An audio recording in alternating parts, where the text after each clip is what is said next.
Hello guys, Learnday today here and I'm back with another Revive Witch video. And in this video, I would like to give you some useful tips when it comes to PvP in Revive Witch and ways to maximize your damage output. So with that out of the way, let's jump right straight into it.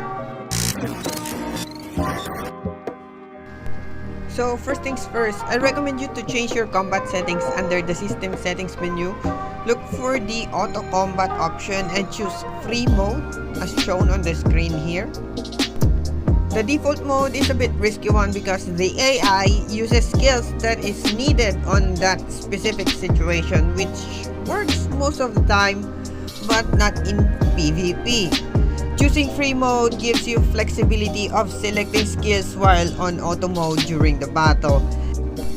And in PvP, setting your skills for healing is not really necessary, especially if you have Tonel or Caledonia, or maybe other healers as well, but the two dots that I mentioned here are really good because of their charge skills.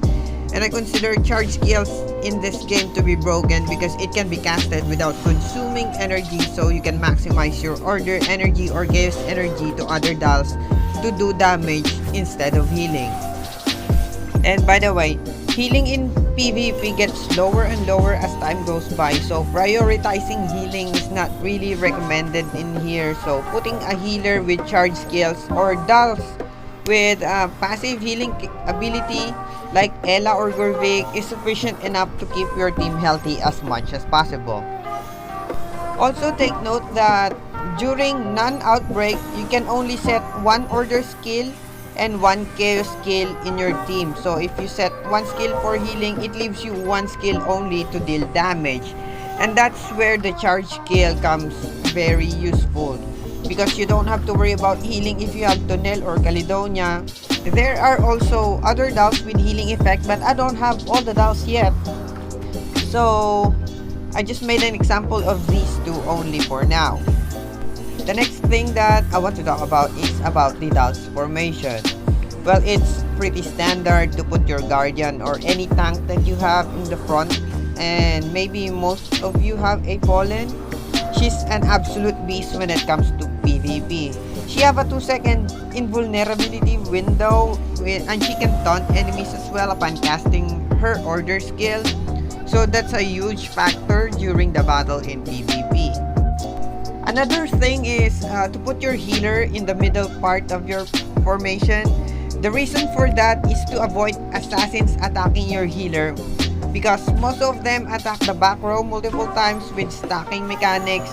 So it's way safer to position them correctly, because assassins have crazy amount of multipliers and healers are too squishy to handle the damage. Now let's talk about the outbreak mode. After using chaos skill 5 times, the outbreak mode will be activated. This allows you to use consecutive skills without worrying about chaos or order energy. During this window, you are allowed to choose one skill per doll, whether it's an order skill or chaos skill. So be sure to set your doll skill properly for a higher damage output. However, you need to make sure that you're on free mode settings and not on default mode, which I talked earlier in this video. So make sure to have everything set up properly. You will see the example right here when it comes to the outbreak mode. As you can see on the arrows right here, so that's the skills that I chose during the outbreak window. But you can choose either chaos skill or order skill during that window to maximize your damage output. And after the outbreak mode, it will be back again to one order skill and one chaos skill on your team. PvP is a big source of experience as well, so it's beneficial to your account to use all of your attempts every day.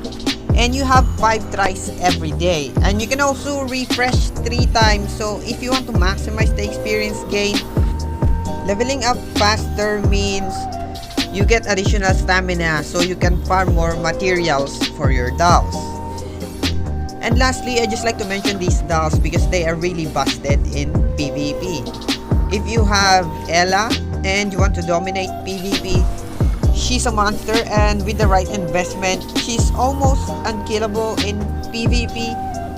A Fallen is a good guardian of choice. She can do damage aside from her 2-second invulnerability window, and she can also taunt enemy.